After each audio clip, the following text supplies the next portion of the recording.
교회들에게 알렸겠습니까? 이 계시는 누구를 향한 거예요? 사도 요한에게 향한 거예요? 교회를 향한 거예요? 교회를 향한 거죠. 그리고 난 다음에 마지막에 사도 요한에게 뭐라 그랬어요?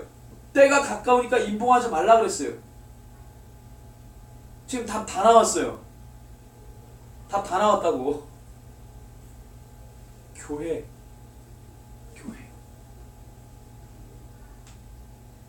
교회의 시작은 2000년 전의 교회의 시작은 뭐가 임박했다는 것을 알려주는 거예요? 예? 교회의 시작은 뭐가 시작됐다는 것을 알리는 겁니까? 마지막 때 임박했다라는 것을 알리는 거예요. 교회의 시작은.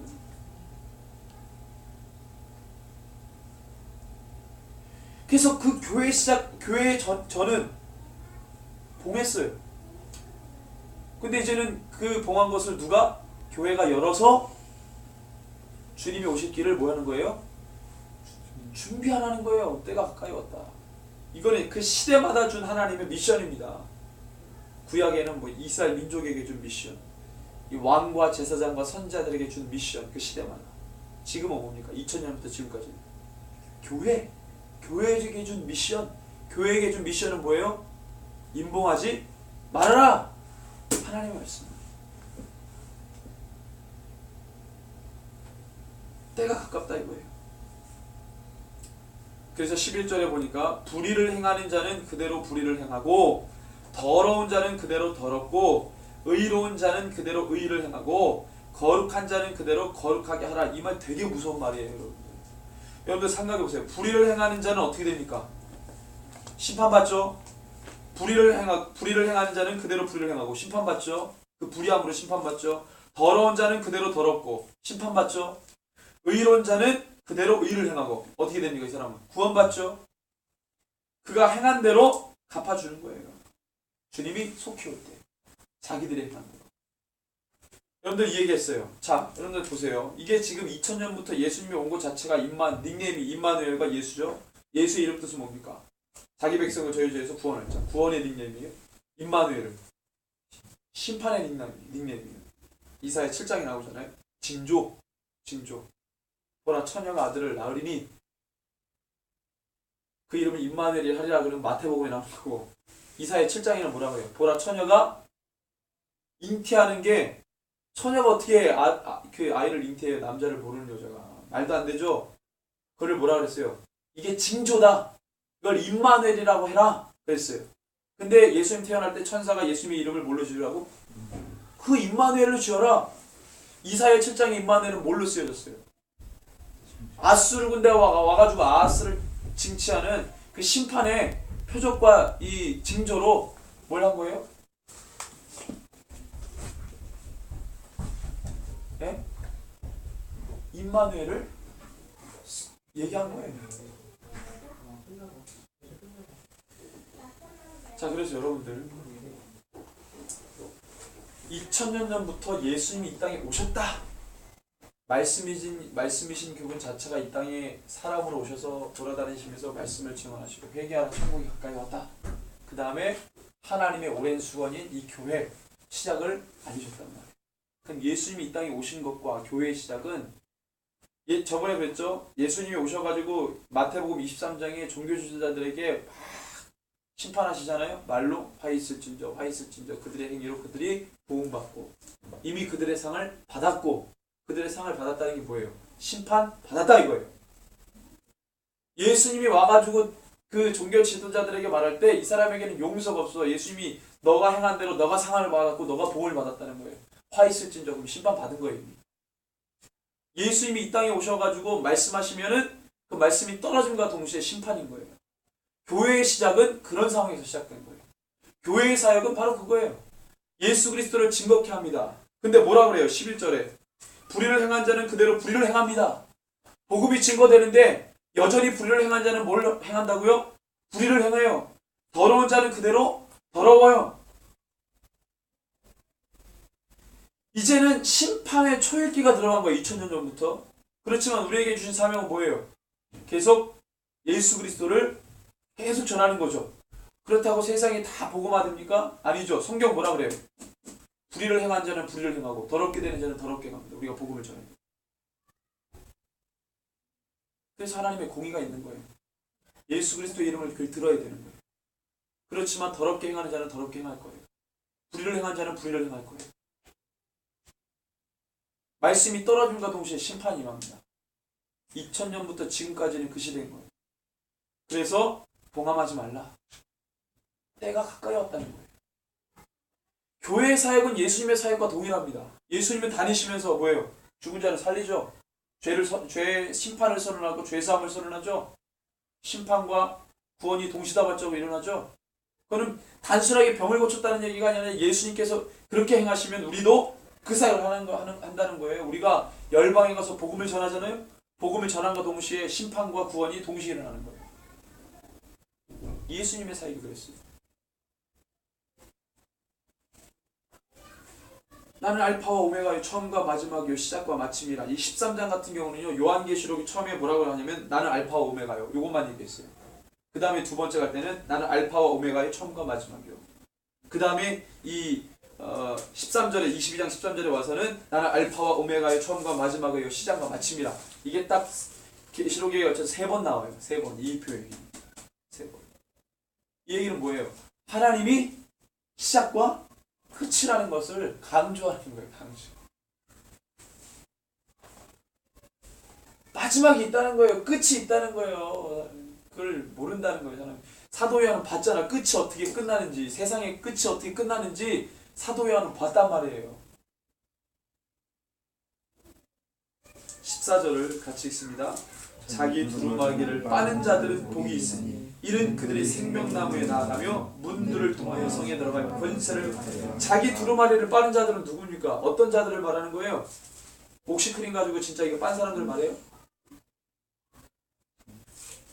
네? 자기 두루마리를 빠면 어떻게 빱니까? 우리는 어떤 세제가 필요해요? 그렇죠. 보혈. 그럼 여러분들 이 보혈로 자기 두루마리를 빤 사람 빤다. 그럼 다시 한번 우리가 적용하려면 어떻게 하는 게 보혈로 자기 옷을 빠는 거예요? 예수님의 보혈로. 그 얘기가 뭐예요? 다시 말할게요.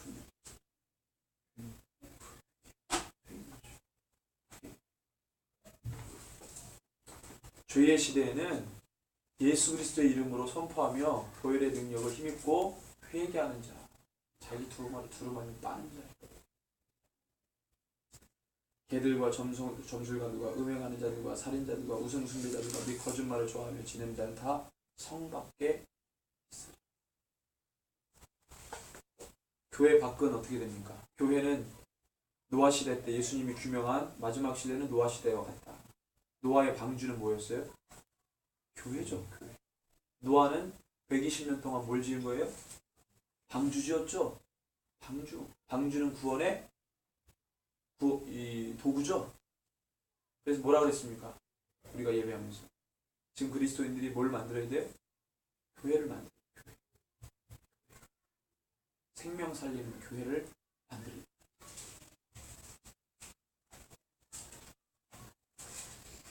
그래서 이 방주로 들어가지 못하면 다 죽죠. 교회로 들어가지 못하면 죽죠. 성 안으로 들어가지 못하는 자들이라는 것은 바로 그것을 의미합니다. 그런데 애석하게도 아까도 얘기했잖아요. 11절에 불의를 행하는 자는 그대로 불의를 행하고 더러운 자는 그대로 더럽고, 그렇죠? 심판 때 보니까 회개치 않는다 그랬어요. 이를 빡빡 갈면서 이 자기가 해를 받는데도 불구하고 회개치 않는다 그랬어요. 뭐하고 똑같습니까? 마태복음 24장에 예수님이 노아의 방주 때, 마지막이 노아의 방주 때가 똑같은데 사람들이 죽기 직전까지 뭐 한다고요? 장가가고 시집가고. 죽기 직전까지도.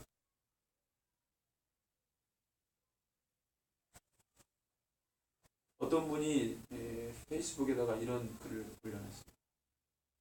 성경을 따라가지 않고 말씀을 따라가지 않고 단체나 어떤 특정인을 따라가는 사람들이 다 넘어질 거라고.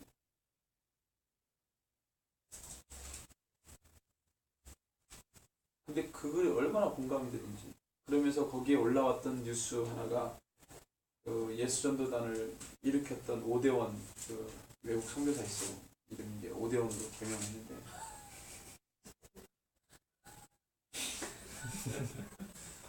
할렐루야. 네. 오대원. 성이 다르니까. 외국 사람이에요. 예수전도단을 세웠던 예수전도단과 YM은 달라요. 근데 이제 합쳐졌죠. 예수전도단은 오대원 선교사가 예수전도단을 한국에서 세웠고 유스 위더 미션이 약자가 YM이죠. YM은 로렌 커닝 목사님이 외국에서 세워서 이제 들어왔는데 그것이 우리나라에서 같이 결합된 거예요. 그래서 예수전도단 또는 YM이라고 하죠. 어쨌든 간에 이 오대원 성도 북한 교회는 진짜 교회다. 북한에 이 칠걸교회하고 봉수교회가 있는데 그 선전령 교회인데 그 선전령 교회에 사역하시는 여자 전사님이 계세요. 그 여자 전사님이 인터뷰에서 뭐라 그랬냐면 해외 집회도 다니더라고요. 네. 부활을 믿지 않고 이 과학 시대 때 무슨 부활을 믿냐 인터뷰할 때 예수 부활을 부정하고요. 우리의 신은 우리의 하나님은 김일성이다. 주체 신학, 주체 영성 이런 얘기예요. 봉수교회하고 칠걸교회. 봉수교회는 알죠? 한국의 이 교회들이 헌금을 때려 부어가지고 그냥 만든 이 엄청나게 큰 교회 봉수교회 있어요. 아주 사진 딱 찍고 보세요. 이거들이 돈을 다 걷었어. 거기서 들어온 돈으로 이 교회 짓고 남은 돈으로 저기 김정일이 가져가고 그런데 한국 교육 지도자들이 엉뚱한 짓 했죠. 근데 거기 그 자기네들이 한국에 있는 교인들이 돈을 다 갖다 해가지고 그 봉수교회 이렇게 크게 졌는데 그 봉수교회에서 나오는 메시지들이 뭐냐? 김일성을 하나님으로 주체신학, 주체영성, 부활을 믿지 않고 왜 지은 거예요? 거기에 있는 리 무슨 전도사가 여자 전도사인데 어디 초청받아서 뭐 세미나도 가고 하는데 밖에 해외 나가서는 말씀 전할 때 원고 그대로 이거 줄줄줄 읽습니다. 전혀 그런 이 반그리스도적인 얘기를 안 해요. 근데 북한에 가가지고 인터뷰를 하니까 그 얘기를 합니다. 철저하게 두 얼굴로 합니다. 근데 그 교회가 진짜 교회라고 오대원 선교사가 얘기해서 지금 난리가 났습니다.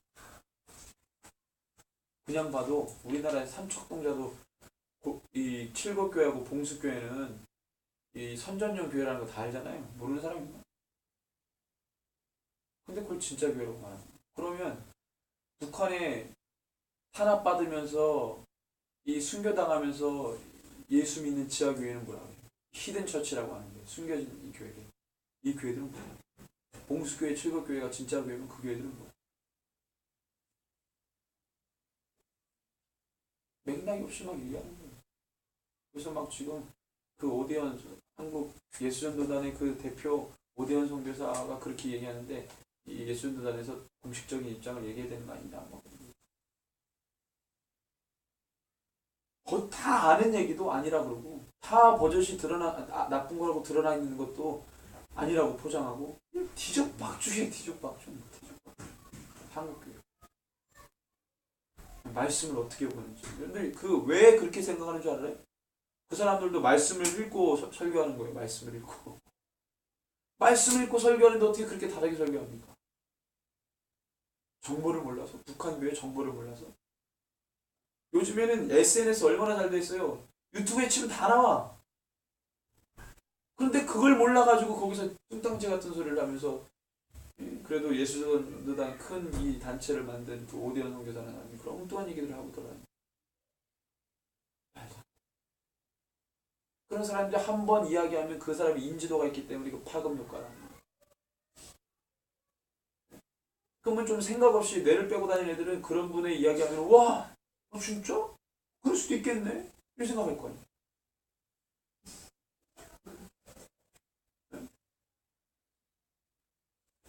너무 답답한 현상들이 한국교회 지금 2013년도에 집중적으로 일어나고 있어요.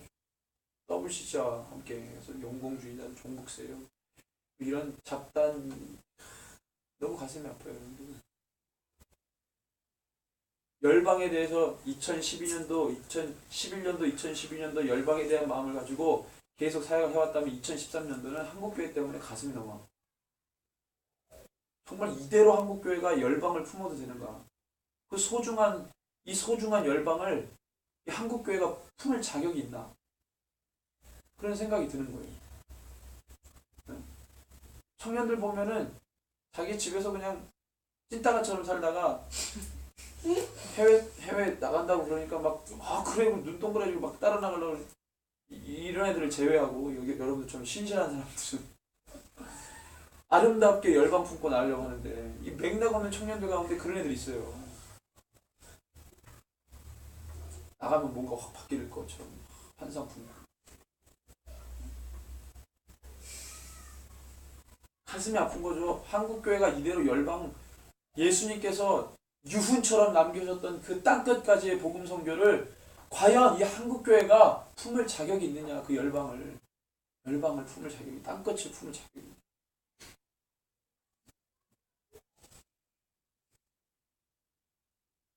아니 정말 가슴이 아프다니까요.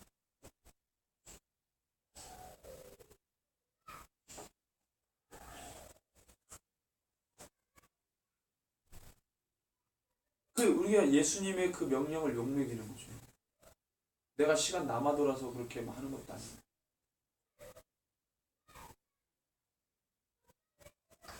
여러분들 이게 한국교회 위기입니다. 위기.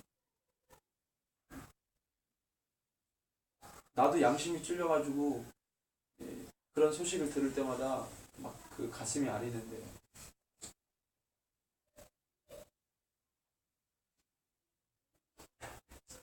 그래서 16절에 보니까요. 나 예수는 교회들을 위하여 내 사자를 보내어 이것들을 너희에게 증언하게 하였노라. 나는 다윗의 뿌리요 자손이니 곧 광명한 새벽별이라 하시더라 했어요. 나 예수는 16절 나 예수는 교회들을 위하여 내 사자를 보내고 이것들을 너희에게 증언하게 하였노라.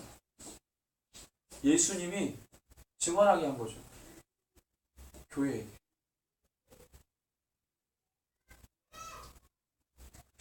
나는 다윗의 뿌리요 자손이니 곧 광명한 새벽별이라 하시더라. 성령과 신부가 말씀하시기를 오라 하시는도다. 듣는 자도 오라 할 것이요 목마른 자도 올 것이요 또 원하는 자는 값없이 생명수를 받으라 하시더라.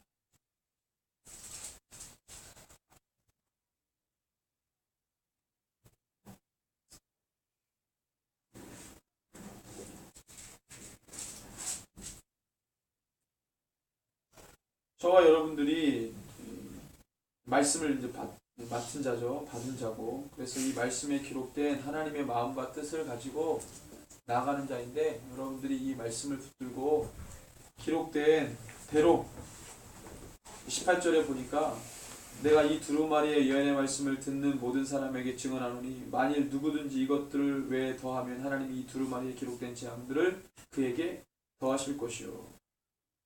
이 말씀을 예언의 말씀을 제하여 버리면 하나님이 이 두루마리에 기록된 생명나무 및 거룩한 성에 참여함을 자하여 말씀을 제하시면 내가 너를 제해 버리겠다. 그 말이에요. 사하심을 얻지 못하는 죄가 뭔지 아십니까? 사하심을 얻지 못하는 죄. 용서함 받지 못하는 죄. 이거 되게 신학적으로 논란이 많은데 엄연히 성경에 기록된 거예요. 사하심을 얻지 못하는 죄가 있어요. 이걸 막 신학자들이 이게 막 부담스러운 거야. 도대체 예수의 보혈로 용서 못 받을 죄가 어디 있어? 이 흉악한 죄인도 예수를 믿으면 다 용서받는데 그런 게 있어? 이게 감당이 안 되는 거야. 이런 내용들이. 그런데 성경에 기록되어 있어요. 어디에 있습니까? 네? 찾아볼까요? 요한 1서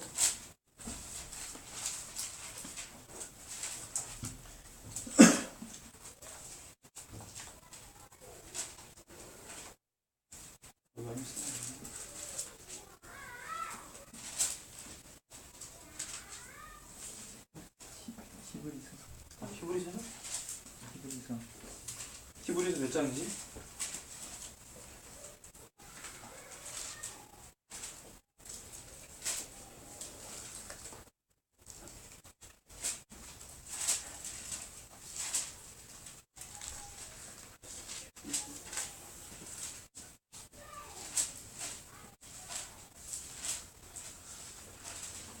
이 사람 자본주의 하나.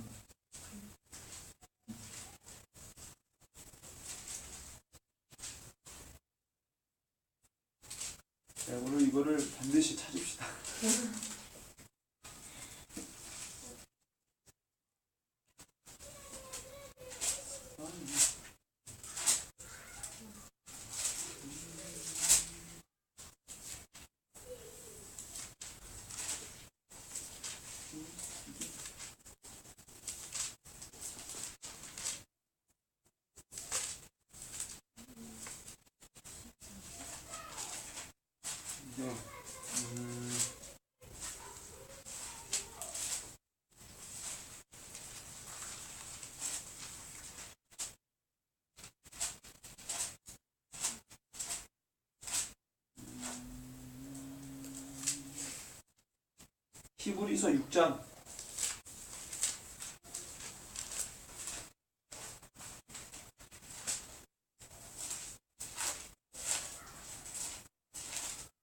히브리서 6장 4절에서 6절 같이 한번 읽습니다. 한 번 빛을 받고 하늘의 은사를 맛보고 성령에 참여한 바 되고 하나님의 선한 말씀과 내세의 능력을 맛보고도 타락한 자들은 다시 새롭게 하여 회개하게 할 수 없나니 이는 그들이 하나님의 아들을 다시 십자가에 못 박아 드러내놓고 욕되게 함이라 그랬습니다. 이것과 관련해서 마가복음 3장 28절 29절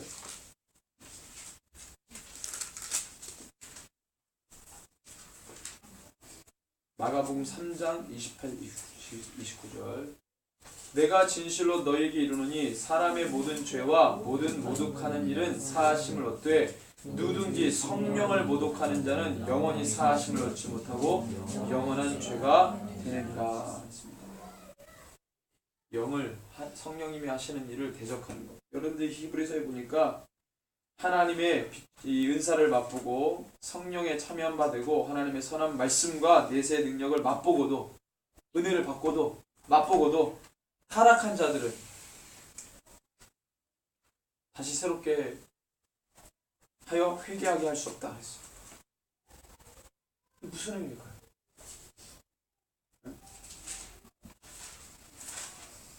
예수의 보혈이면 용서받지 못할 죄가 없는 줄 알았는데 마가복음에도 그렇고 히브리서에도 그렇고 용서받지 못하는 죄가 있다는 거예요. 성령을 모독하는 거, 성령을 회방하는 거, 하나님의 영의 일을 방해하는 거. 하나님을 방해하는 거는 누가 방해합니까? 사단 아니에요? 사단 같은 짓들을 하면 하나님이 용서하지 않는 거죠. 감히 하나님의 일. 근데 구약에도 또 있죠. 그게 구약의 아말렉 족속. 그 아말렉 족속을 하나님이 온 땅에서 없애버리라 그랬어요. 어디에다가 기록했습니까? 율법에다가. 내가 대대로 누구와 싸우겠다? 아말렉과 싸우겠다.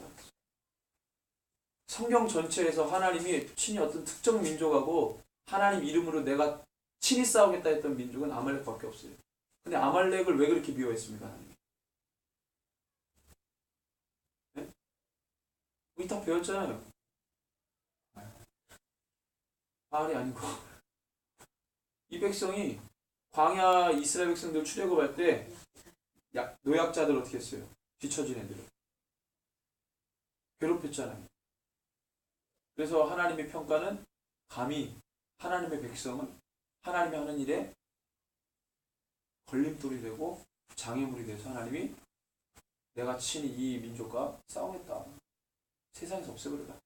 이것을 이룬 사람이 누구였습니까? 사울도 실패했죠. 아가광을 살려줬잖아요. 아말렉의 후손인 아가광을. 그 아말렉을 누가 없애버립니까? 씨를 말립니까? 다윗이 씨를 말리잖아요. 그렇죠? 하나님이 하는 일을 방해하고 하나님이 하는 일에 이를 악물고 대항하면 용서를 못 받아요. 그래서 성령 해방죄예요. 이게 그 신학적으로는 되게 논란이 많아요. 이 부분이. 근데 우리가 이제 기록된 것만 가지고 이야기를 하면 그렇다 이 말이에요.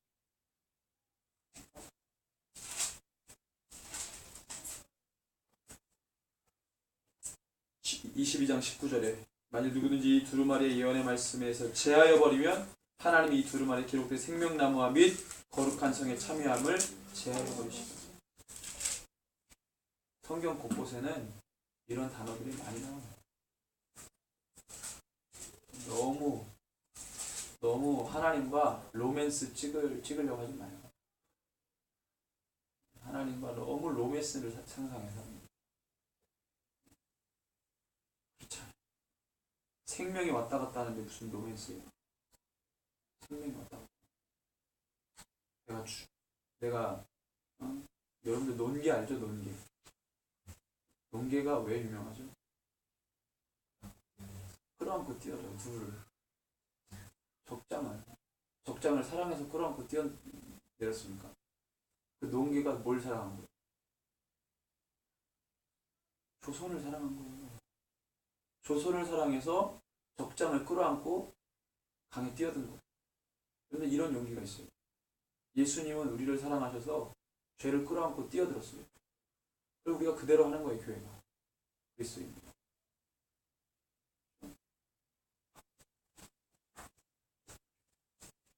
이것들을 증언하신 이가 20절 이것들을 증언하신 이가 이르시되 내가 진실로 속히 오리라 하시거늘 아멘 주 예수여 오시옵소서. 마라나타. 그래서 지금 교회들은 마라나타가 늘 우리의 기도 속에 되뇌어야 하고 고백되어야 하고 선포되어야 하고 이것 때문에 살아야 되는 거죠. 진실로 속히 오신다고 그랬죠? 몇 번 언급했어요. 22장에 6절에 7절에 10절에 12절에 20절에 내가 속히 온다 속히 온다 속히 온다. 때가 가까이 왔다 때가 가까이 왔다. 믿음으로 이 마지막 때를 말씀 붙들고 사시기 바랍니다. 정신 차려 정신. 그냥 내가 그랬잖아요. 늘 지금은 눈 뜨고 코백하는 세상이라고. 지금은 그래요. 내가 눈을 버젓이 뜨고 있는데 막 뺏겨. 눈 버젓이 뜨고 있는데 교회를 버젓이 다니고 있는데 내가 그리스도인이라고 버젓이 이렇게 있는데 다 뺏겼다니까. 응?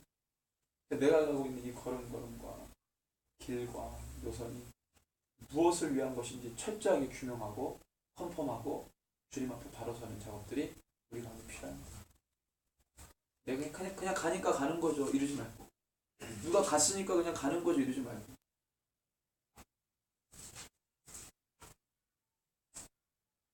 여러분들 사람이 많이 다니는 길은요. 이런 짐승들이 자주 왔다 갔다 하는 곳에는 뭐가 놓여 있습니다. 덫이 있습니다. 여러분 그걸 잘 기억하셔야 돼요. 그래서 이 시대에 이건 제 생각인데 이 시대에 그리스도인들이 살아남으려면 개척해야 돼요. 개척. 남들이 가지 않은 길. 남들이 갔던 길은 올무가 다 있어요. 덫이 있어요. 사단이 그 길을 알기 때문에 다 덫을. 정신 안 차리고 앞에 사람 갔다고 쫄래쫄래 따라가다가는 덫쳐옵니다. 그래서 예수님이 제자들에게 유대 민족들이 살아왔던 대로 살지 마라. 거긴 덫이 너무 많다. 그래서 뭘 명하십니까? 개척을 명하십니다. 유대 민족이 살아왔던 방식이 아닌 예수님이 다시 갱신해서 다시 말씀해 주신 삶의 방식대로 살아가는 이스라엘 백성들, 이 혈통으로 온 이스라엘 백성들의 삶으로 관습대로 살지 말고 예수님이 다시 갱신해서 다시 준 그 사명 가지고 개척하라. 그래서 누가 사도 바울에게 이방인의 개척이 죽기보다 싫은 이방 전도를 바울을 통해 개척하게 하는 거죠. 그것을 우리가 이어받아서 하는 거예요. 그게 리폼입니다. 리폼. 그게 진정한 리폼. 같이 이 시간에 기도하겠습니다.